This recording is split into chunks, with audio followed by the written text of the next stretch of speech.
Fernando Hernandez, una gara vinta dopo tantissimi anni qui a Trento per Padova, un piccolo sogno che si realizza, ma comunque una grande prestazione oggi. Questo è il quarto anno che io gioco in Italia, è la prima volta nella mia vita che ho vinto qua nel Palazzetto di Trento. È molto difficile perché il pubblico, quello che vedi di là, quello tifosi, sono quello che non lasciano cadere la squadra.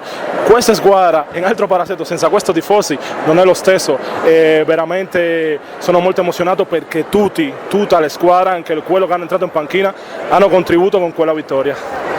Oggi ti sei molto stancato.